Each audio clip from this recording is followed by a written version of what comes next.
Assalamualaikum warahmatullahi wabarakatuh. Selamat sore. Salam sejahtera sobat ASP-ku dimanapun kalian berada. Eh, Gimana nih? Udah hari keberapa kita karantina? Udah pada kangen kemana aja nih kalian? Mudah-mudahan outbreak-nya cepat selesai dan mudah-mudahan yang menunaikan ibadah puasa juga lancar. Tetap semangat ya.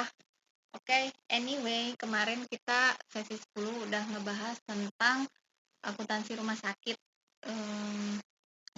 teorinya.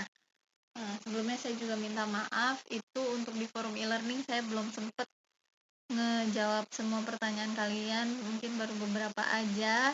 Mungkin di sesi ini saya sambil-sambil ngejawab pertanyaan. Yang jelas saya berusaha untuk semua pertanyaan bisa saya jawab dan saya tanggapi ya. Oke, kita langsung mulai aja ya sesi sekarang. Kemarin udah teorinya, mungkin sekarang langsung kita melihat ilustrasi transaksi rumah sakit. Terus kita akan bagaimana jurnalnya dan bagaimana nanti bentuk laporan keuangan untuk yang dana tidak terikat atau unrestricted fund. Nah, ini yang pertama adalah pendapatan pasien atau pasien service revenue. Nah, seperti dibahas sebelumnya juga kan, untuk rumah sakit itu ada pendapatan utamanya adalah pendapatan dari pasien ya, atau pasien service revenue. Jadi pendapatan pasien ini tuh termasuk, misalnya kalau pasiennya rawat inap ya berarti termasuk apa tuh istilahnya, penyewaan kamar untuk rawat inap, terus ruang perawatan juga ada pelayanan perawatnya dan pelayanan profesional lainnya yang terkait sama jasa pengobatan pasien.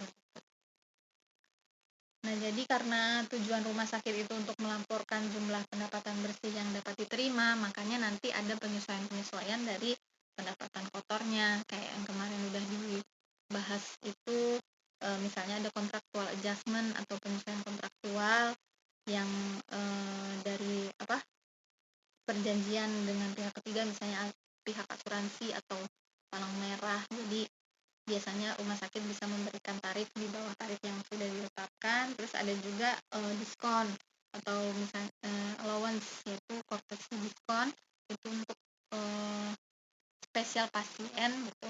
Jadi pasien khusus yang adalah dokter atau pegawainya dari rumah sakit itu sendiri, kalau misalnya mereka mau berobat ke di rumah sakit itu, maka rumah sakit akan memberikan diskon perawatannya.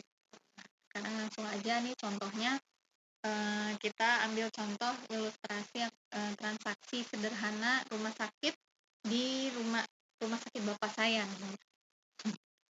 Oke, sekarang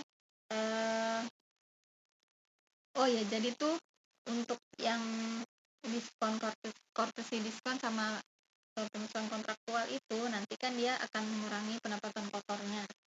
Nah, sisanya itu adalah pendapatan bersih yang nantinya dilaporkan dalam laporan operasional. Jadi laporan operasional itu pendapatannya udah net, udah bersih.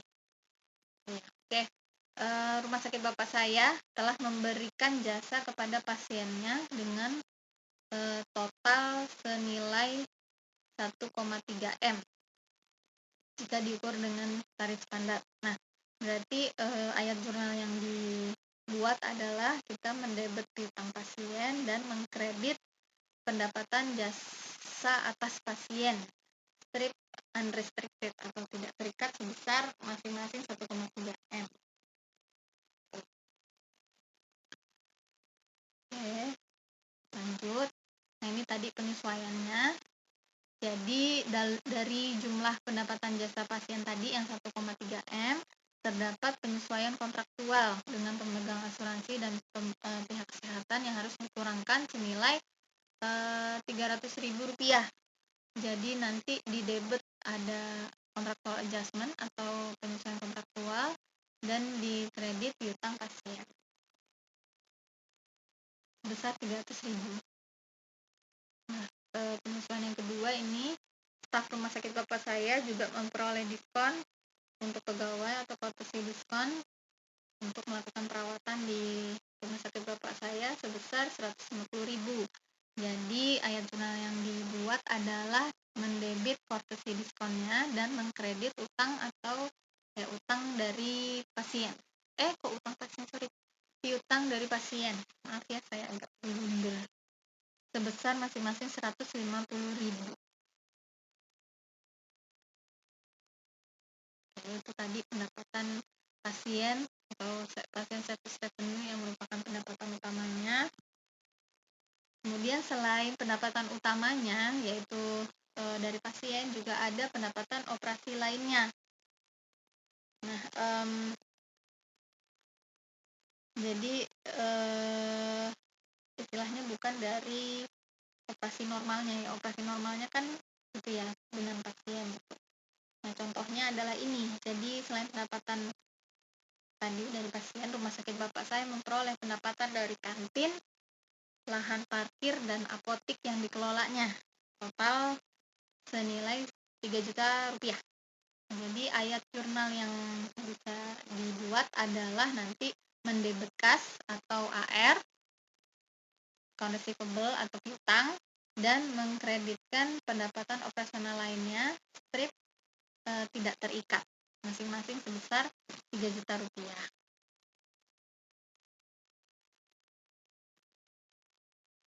Kemudian ada lagi contoh pendapatan operasi lainnya, yaitu misalnya PT Kimia Fatma mendonasikan obat senilai 20 juta ke rumah sakit bapak saya. Kontribusi semacam itu merupakan aktivitas berkelanjutan utama di rumah sakit. Jika tidak disumbangkan, maka obat-obatan ini harus dibeli. Nah, kalau kayak gini kan berarti memang obat-obatan itu sangat penting dalam operasional rumah sakit itu sehari-hari ya. Karena kalau misalnya kalau misalnya obat itu nggak disumbangkan, obat itu harus dibeli sama rumah sakit. Makanya itu dimasukkan ke dalam nantinya pendapatan operasional lainnya. Jadi ayat jurnalnya adalah kita debit persediaan obat-obatan senilai 20 juta dan kreditnya adalah pendapatan operasional lainnya dalam kurung sumbangan strip tidak terikat sebesar 20 juta. Oke, selanjutnya tadi selain ada pendapatan operasional juga ada pendapatan non operasional. Jadi contohnya adalah PT Rumah sakit bapak saya juga menerima donasi dalam bentuk uang tunai senilai 33 juta. Nah, kedua donasi tersebut tidak terikat salah nih kalimatnya. Donasi tersebut tidak terikat penggunaannya. Jadi jurnal yang dibuat adalah kita debit kas karena dia bentuknya adalah uang tunai sebesar 33 juta. Kalau yang tadi kan bentuk donasinya obat-obatan, jadi debitnya persediaannya. Kalau yang ini uang tunai, kas 33 juta di debit, terus kreditnya adalah pendapatan non operasional dalam kurung sumbangan strip unrestricted atau tidak terikat. Nah, ini sebenarnya ini sih tergantung diskresi dari manajemennya juga. Jadi misalnya memang donasinya itu tidak dibatasi untuk hanya untuk membiayai operasional, tapi misalnya memang donaturnya mengasih donasi itu hanya udah dikasih, terserah manajemennya mau dipakai buat apa. Nah, kalau manajemennya memutuskan untuk dana ini tidak dipakai untuk operasional, maka akan mencatat pendapatan non operasional. Kalau misalnya memang dia diskresi manajemennya bahwa dia ingin dana ini untuk operasional, maka nanti mencatatnya pendapatan operasional lainnya gitu. 33 juta. Oke. Lanjut. Dari pendapatan kita masuk ke beban. Ini ada beban operasi.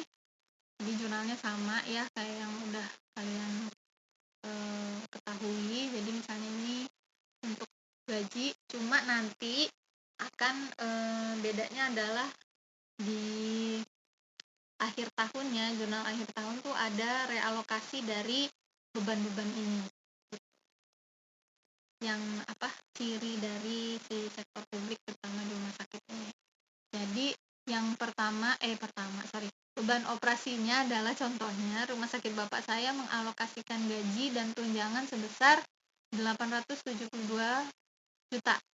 Ayat jurnalnya, jadi beban upah dan gajinya bertambah di debit sebesar 872 juta, lalu kita mengkreditkan muncul utang upah dan gaji dengan jumlah yang sama. Oke. Terus yang kedua adalah contoh beban operasi lainnya. Rumah sakit bapak saya telah menggunakan material dan supply sebesar 13 juta. Jadi ini jurnalnya adalah karena jurnal pemakaian material dan supply atau persediaan, jadi beban persediaan di debit sebesar 13 juta, kemudian persediaannya berkurang sebesar 13 juta di kredit. Oke. Masih beban operasi. Jadi ini untuk cadangan piutang tak tertagih. Jadi berdasarkan keputusan manajemen bahwa cadangan piutang tak tertagih atas pendapatan jasa kepada para pasiennya itu sebesar 2%. Untuk pendapatan, tadi kan pendapatan pasien selama 1 tahun itu sebesar 1,3 M. Jadi ayat jurnalnya adalah di debit beban piutang tak tertagih dari 1,3 M tadi yang pendapatan pasien. Terus kreditnya adalah penyisihan piutang tak tertagih sebesar 26 juta atau 2% kali 1,3 M. Nah, itu tadi untuk yang unrestricted atau dana yang tidak terikat. Sekarang adalah contoh transaksi untuk dana yang terikat sementara. Nah, ini contohnya misalnya untuk tujuan khusus. Jadi rumah sakit bapak saya ini menggelar acara penggalangan dana untuk tujuan penanganan pasien COVID-19 di rumah sakit tersebut. Rumah sakit bapak saya menerima 100 juta rupiah yang dibatasi untuk membiayai biaya operasional penanganan pasien COVID. Nah, jurnalnya adalah jadi dia dapat uang 100 juta, berarti kita mendebit kas 100 juta, kemudian kreditnya adalah pendapatan operasional lainnya dalam kurung sumbangan strip terikat sementara. Karena memang pasien COVID-19 ini adalah ada di rumah sakit itu dan mereka operasionalnya termasuk juga memberikan jasa kepada pasien yang terkena COVID-19. Jadi masuk ke pendapatan operasional lainnya dan kurung sumbangan strip terikat sementara. Nah, ini dana penggantian atau pengembangan fasilitas masih terikat sementara ya.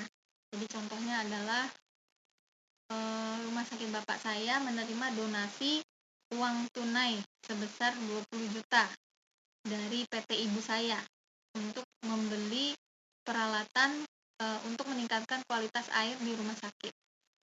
Jadi ayat jurnalnya adalah berarti dapat kasnya di debit dan dikreditkannya yaitu pendapatan non operasional dalam kurung sumbangan strip terikat sementara. Karena ini terkait program perbaikan kualitas air di rumah sakit.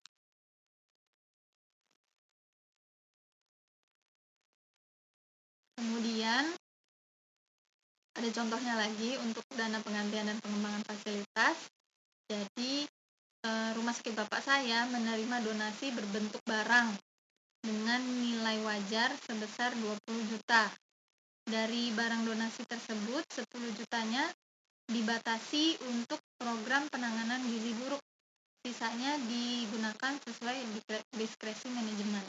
Jadi ayat jurnalnya adalah nanti kita debit persediaan bertambah 20 juta, kemudian kreditnya pendapatan non operasional dalam kurung sumbangan yang tidak terikatnya sebesar 10 juta. Kemudian ada pendapatan non operasional dalam kurung sumbangan yang terikat sementara 10 juta untuk terikat untuk program penanganan gizi buruk. Nah, ini adalah contoh dana terikat permanen. Jadi terikat sementara, kalau sekarang permanen. Sebenarnya kalau dana terikat permanen ini paling sering dijumpai itu di nanti kan kita mau ngebahas tentang universitas juga ya. Nah, itu ada dana abadinya gitu. Nah, ini kalau dana abadi berarti rumah sakit bapak saya ini menerima dana sebagai berikut. 100 juta rupiah tidak terbatas dan 20 juta rupiah diinvestasikan dalam dana abadi yang pendapatan dari hasil investasi dana abadi tersebutnya tidak dibatasi. Jadi dana biasanya kayak gitu ya, dana abadi atau dana yang terikat permanen itu biasanya pokoknya itu nggak boleh disentuh gitu. Jadi harus tetap segitu selama-lamanya. Tapi dana itu sendiri boleh diinvestasikan sesuai sama diskresinya manajemen untuk nanti penghasilan dari investasi dari dana tersebut baru boleh dimanfaatkan. Nah, ayat jurnalnya adalah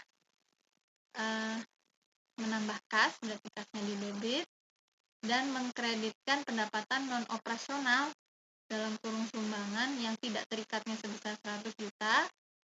Kemudian dikreditkan lagi pendapatan non operasional sumbangan yang terikat permanen 20 juta. Total 120 juta untuk yang terikat permanen. Nah, ini untuk reklasifikasi dana. Kayaknya kemarin saya ada sedikit salah menjelaskan, saya ralat di sini aja ya. Jadi reklasifikasi dana, jadi ini contohnya.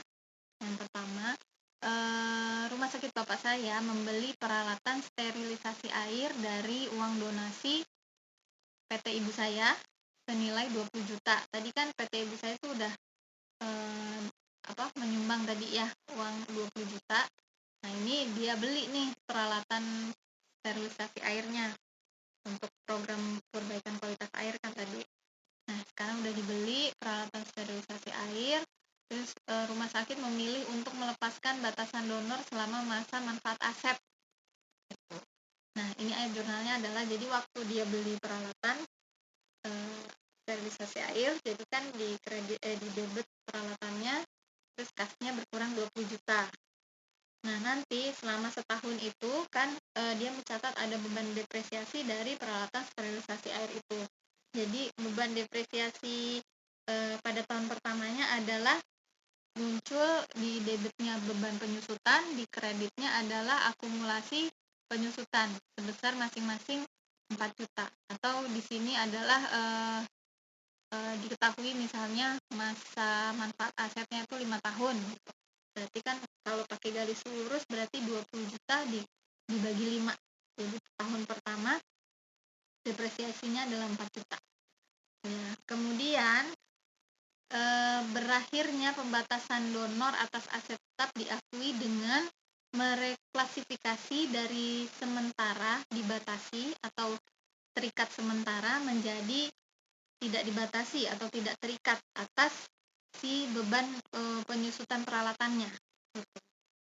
Jadi ayat jurnalnya adalah reklasifikasi keluar strip terikat sementara, strip pemenuhan akuisisi peralatan di debit sebesar 4 juta dan reklasifikasi masuk strip tidak terikat strip pemenuhan akuisisi peralatan sebesar 4 juta.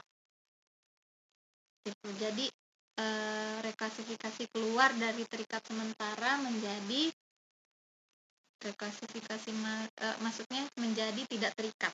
Gitu. Oke. Ini contoh yang lain lagi. Jadi barang donasi senilai 10 juta itu dipakai dalam program penanganan gizi buruk. Tadi ya, yang tadi ada donasi untuk penanganan gizi buruk. Jadi nanti barang donasinya sudah dipakai, berarti muncul beban persediaan di debit sebesar 20 juta. Oh, ini 10 juta ya, maaf. Oh, sorry, 20 juta maksudnya. Barang donasinya disesuaikan aja jadi 20 juta nilainya, nanti saya betul kan di PPT-nya. Ngomong gitu aja kok sulit ya. Oke, jadi jurnalnya adalah debitnya tadi beban persediaan 20 juta dan kreditnya adalah persediaannya berkurang 20 juta. Nah, nanti ada lagi, karena dia sudah dipakai, berarti itu sudah sudah bisa direklas, jadi tidak terikat. Jadi reklasifikasi keluar, strip terikat sementara, strip pemenuhan syarat program. Jadi yang strip kedua ini adalah jenisnya ya. Kalau tadi kan pemenuhan syarat dari akuisisi peralatan. Kalau sekarang adalah karena reklasifikasi karena pemenuhan syarat program. Nah, nanti kreditnya adalah reklasifikasi masuk, strip tidak terikat, strip pemenuhan syarat program sebesar 20 juta juga. Ini kayak direklas dari terikat sementara menjadi tidak terikat untuk yang memang sudah dipakai pada program yang menjadi batasannya gitu. Oke, nah ini transaksi lainnya. Oke, ini misalnya ada dewan direksi dari ini judulnya pun salah, maaf, ini karena saya copy. Jadi ini maksudnya tuh dewan direksi dari rumah sakit bapak saya ini mengesahkan 10 juta rupiah yang disisihkan untuk penambahan modal. Jadi dia ada 10 juta rupiah kasnya yang disisihkan untuk penambahan modal. Jadi ayat jurnalnya itu debitnya adalah aset atau kas yang dibatasi penggunaannya untuk penambahan modal, dan kreditnya itu kas sebesar 10 juta. Gitu. Nah, ini yang seperti saya kayaknya pernah dibahas juga di pertemuan kemarin, karena ini limitasinya adalah yang membuat itu dewan direksi, artinya internal, dia si aset kas ini tuh tetap termasuk unrestricted ya, karena restriction atau pembatasan itu hanya bisa dibuat oleh pihak ketiga, yang misalnya kayak donor tadi yang memberikan donor. Jadi kalau misalnya memang ada pembatasan yang khusus dari internalnya, maka harus hanya ditambahkan aja keterangannya bahwa ini kas khusus untuk penambahan modal, tapi dari sifatnya sama,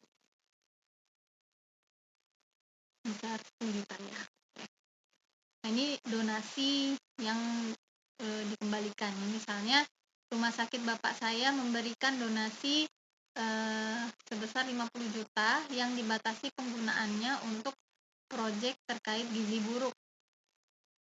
Nah, jadi tapi di sini ada keterangan bahwa jika proyek tersebut tidak dapat diselesaikan dalam waktu 1 tahun, pemberi donasi meminta untuk donasinya dikembalikan. Nah, kalau kayak gini, jadi kita nggak bisa mencatat itu sebagai pendapatan, karena kan masih terkait waktu ya. Kalau misalnya kita bisa menyelesaikan, itu nanti akan jadi itu akan kita dapatkan. Tapi kalau misalnya kita nggak bisa menyelesaikan, itu harus dikembalikan. Nah, oleh karena itu ini tuh bukan masuk ke yang pendapatan sumbangan, tapi refundable advances.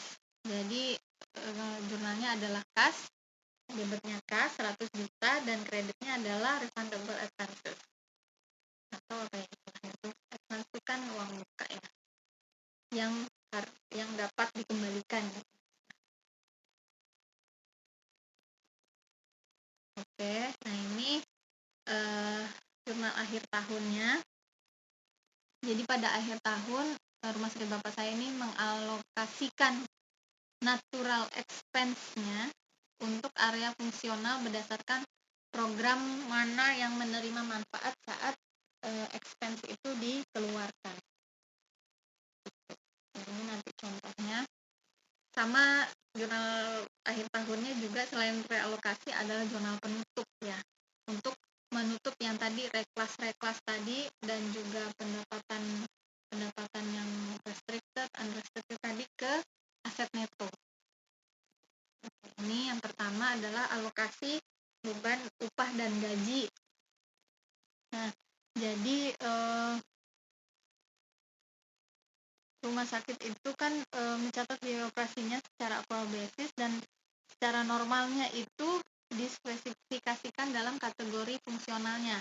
Jadi biasanya rumah sakit itu kategorinya ada 5. Yang pertama, jadi ini contohnya rumah sakit bapak saya mengalokasikan gaji dan tunjangan yang tadi, yang 872 juta tadi, berdasarkan kategori fungsional itu. Yang pertama adalah layanan keperawatan atau nursing services sebesar 355 juta. Nah itu tuh yang masuk ke situ tuh maksudnya untuk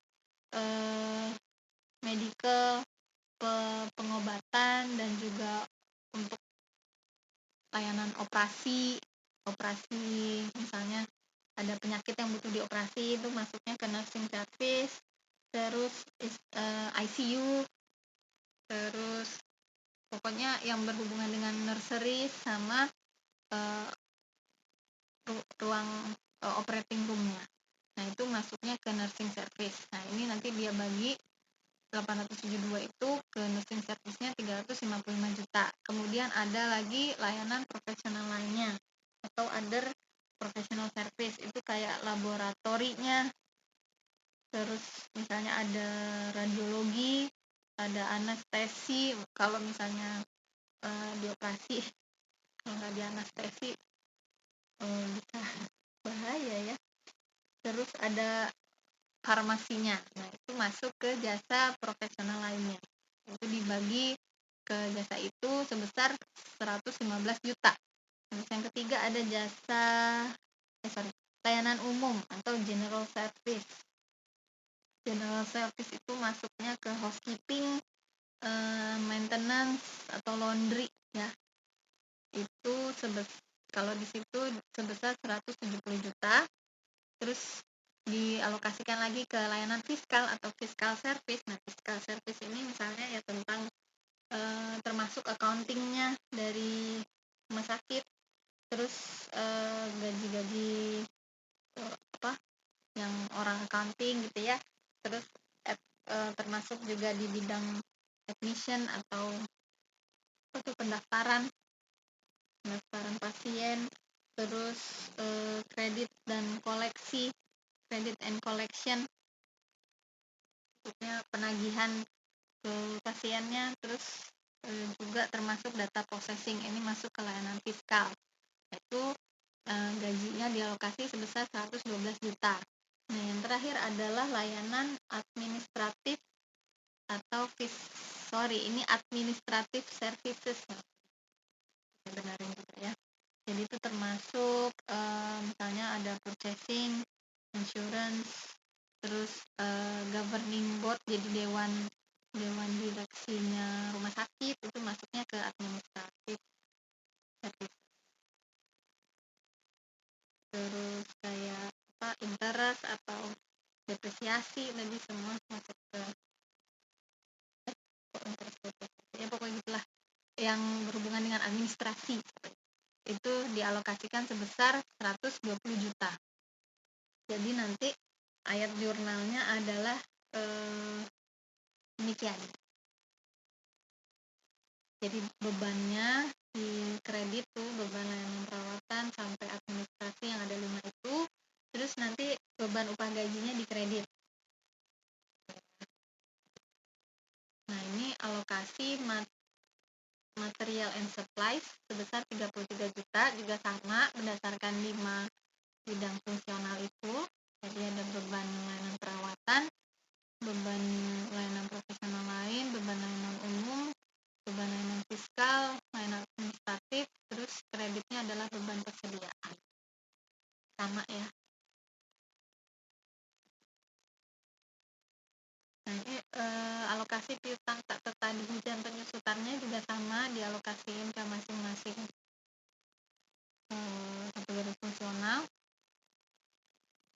Jadi 30 juta ini dibagi menjadi demikian, bisa dilihat sendiri.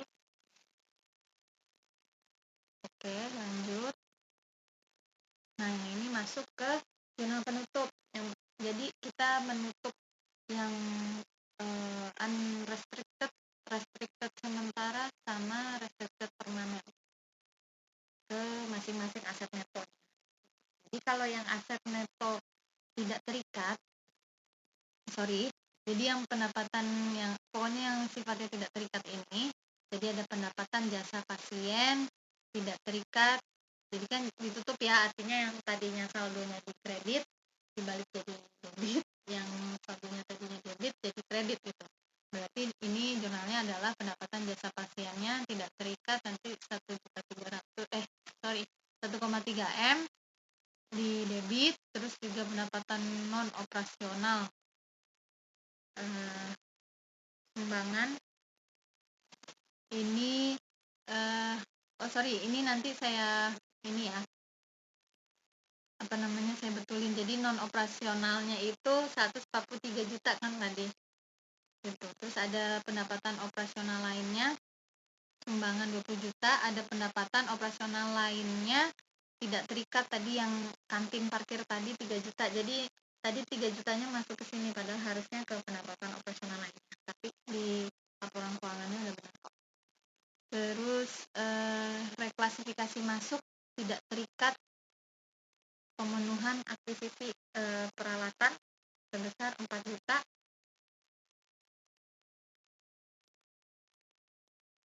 Nah, nanti ini di kreditnya adalah beban-beban yang layanan 5 tadi kategorinya. Terus juga ada ini diskon sama penyesuaian kontraktual. Nah, nanti dilihat balance-nya apakah lebih besar debit atau lebih besar kredit. Kalau kayak gini kan berarti lebih besar sisi pendapatannya ya, berarti kita menambahkan aset neto tidak terikatnya di kredit sebesar 554 550.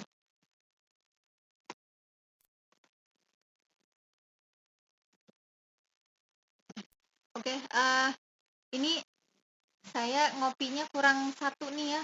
Jadi reklasifikasi masuknya tadi ada satu lagi ya, yang reklasifikasi masuk tidak terikat yang untuk tadi pemenuhan persyaratan program sebesar 20 juta tadi kan ada.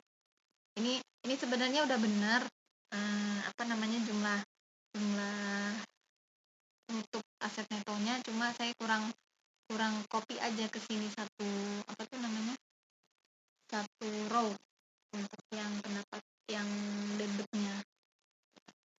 Nanti saya benerin di sini. Oke. Nah, ini ada jurnal penutup untuk yang aset neto terikat sementaranya. Jadi tadi ada pendapatan non operasional sama pendapatan operasional lainnya terikat sementara. Jadi ditutup, artinya dia kita debit, taruh di debit sebesar 130 juta. Terus ada yang tadi reklasifikasi keluar terikat sementara untuk yang pemenuhan akuisisi peralatan sama pemenuhan syarat program. Nah, nanti dilihat balance-nya besaran yang mana. Karena ini besaran yang pendapatannya, berarti kita tambahkan aset neto terikat sementara di kredit sebesar 114.500. Yang terakhir adalah jurnal penutup untuk aset neto terikat permanen. Jadi tadi ada pendapatan non operasional sumbangan terikat permanen 20 juta, kita tutup ke aset neto terikat permanen. Ini sorry, salah juga ngetiknya.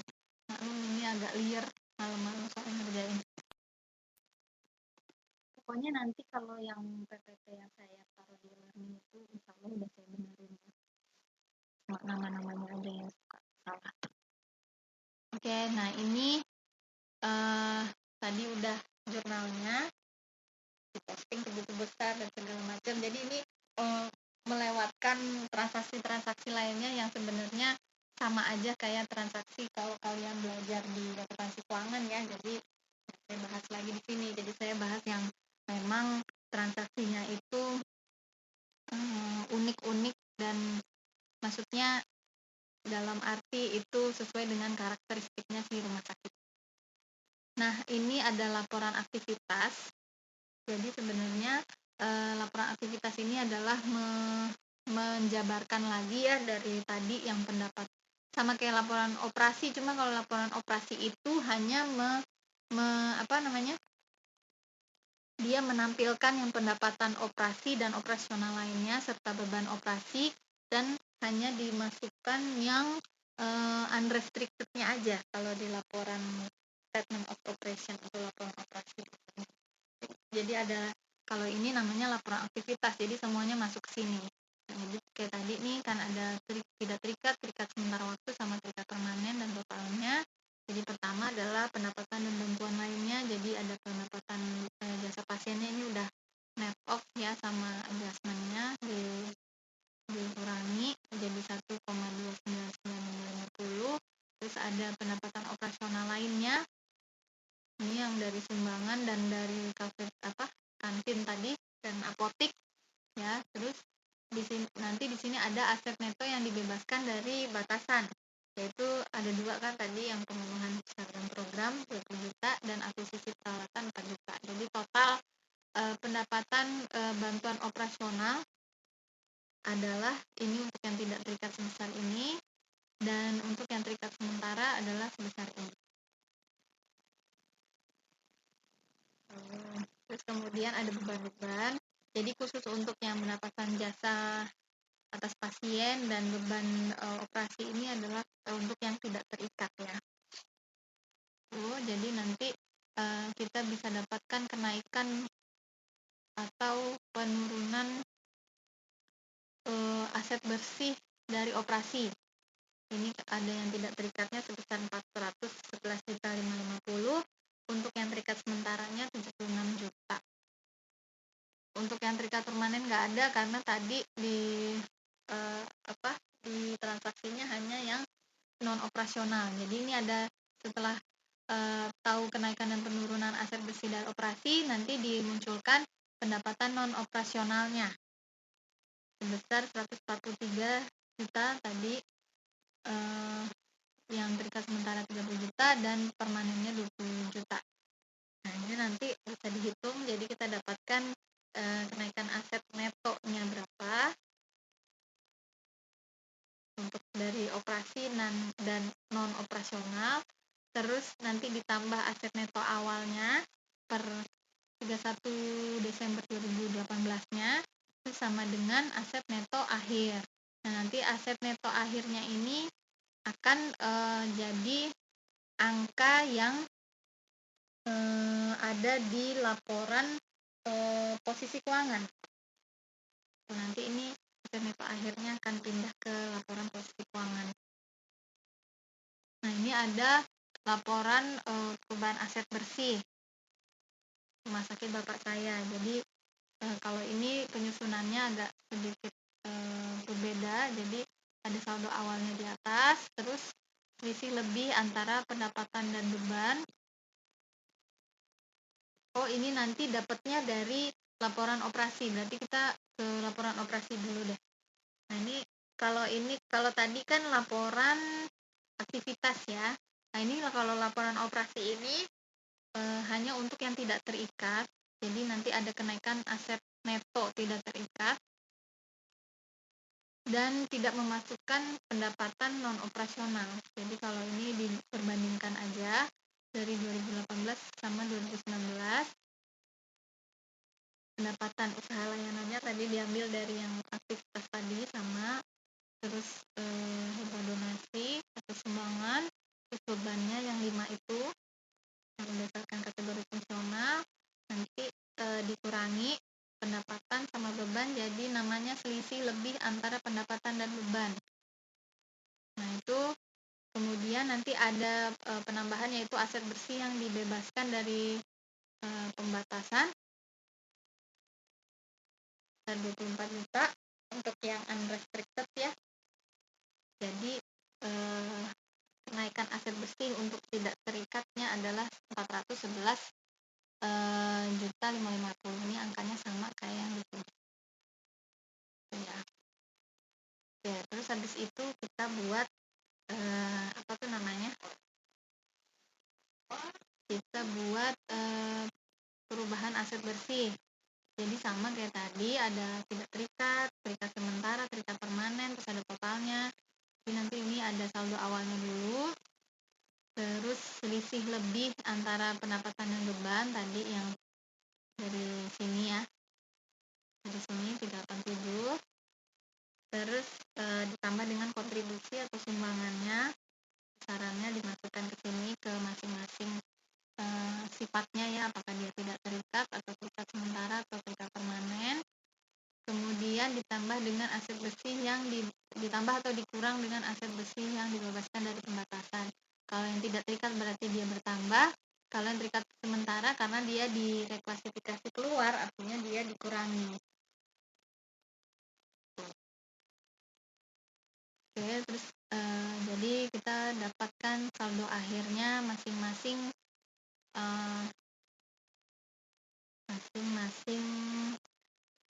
ini apa, dana yang tidak terikat, terikat sementara dan terikat permanen. Oke, nah ini untuk laporan posisi keuangan. Jadi ada kas dan setara kas, terus piutangnya dikurangi 40% piutang menjadi segini, terus ada misalnya ini tadi ya, aset dibatasi penggunaannya untuk penambahan modal, ada aset dibatasi untuk investasi dalam tanah, bangunan, dan peralatan, ada aset tetap misalnya peralatan dan mesin, terus total asetnya berapa. Kalau ini angkanya memang tidak serta-merta dari transaksi tadi, karena kan mungkin ada beberapa transaksi lain yang memang kita nggak fokuskan ke situ. Nah terus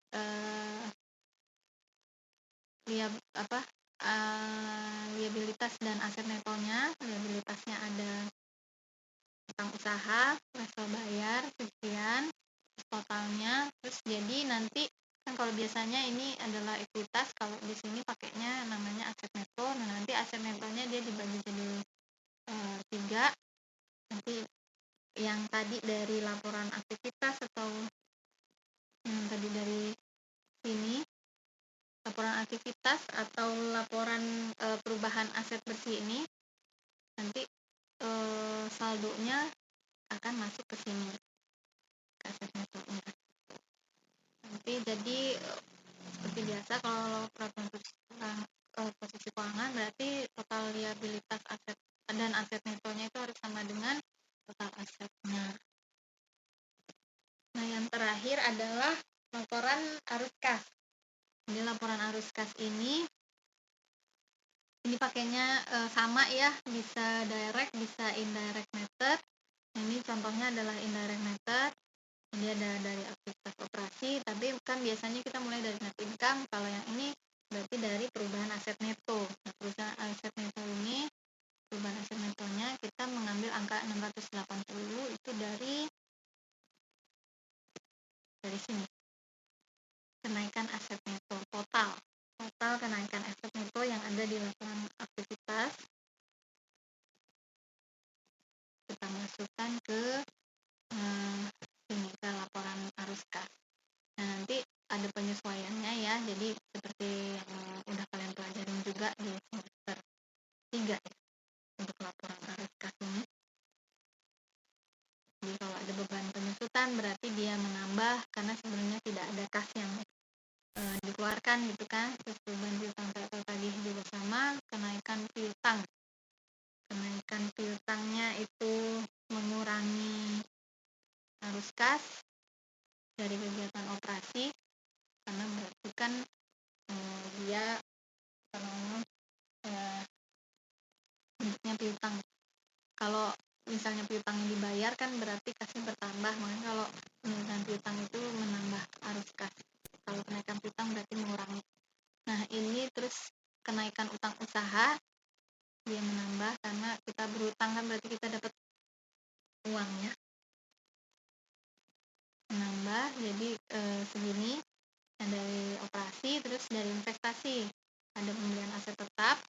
Pembelian aset tetap kan mengurangi karena berarti uangnya berkurang untuk membeli aset tetap. Terus kemudian kenaikan aset dibatasi penggunaannya untuk penambahan modal. Kemudian ini dari aktivitas pendanaannya.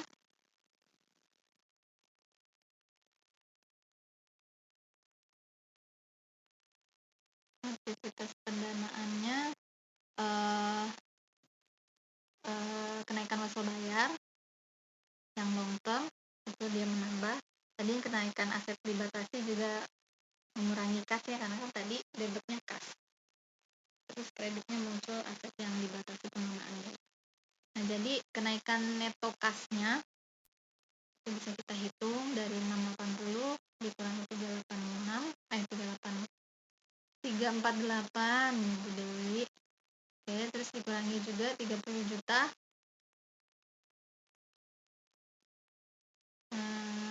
Terus ditambah 26 juta. Jadi totalnya 328 juta.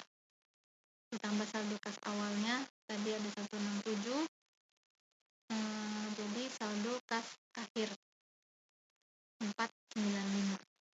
Saldo kas awal itu kita lihat di sini di neraca 167 ditambah kenaikan netonya, jadi kenaikan neto kas jadi saldo kas awalnya 495 itu. Nanti untuk ini question. Oke, nanti yang hitung-hitungan Excelnya saya juga lampirkan di situ. Oke, sekian dulu untuk yang akuntansi rumah sakit. Sebenarnya untuk yang universitas tuh mirip-mirip juga sih, mungkin dari perbedaannya hanya di transaksinya aja, jenis-jenisnya. Tapi maksudnya untuk penyajiannya ya kan berdasarkan USAK 35 juga ya, jadi hampir mirip-mirip kayak yang di rumah sakit ini. Oke, sekian. Kalau ada pertanyaan silakan di learning juga, mudah-mudahan saya bisa jawab semua pertanyaannya. Terus kalau dan jangan lupa nanti ada quiz gitu ya. Assalamualaikum warahmatullahi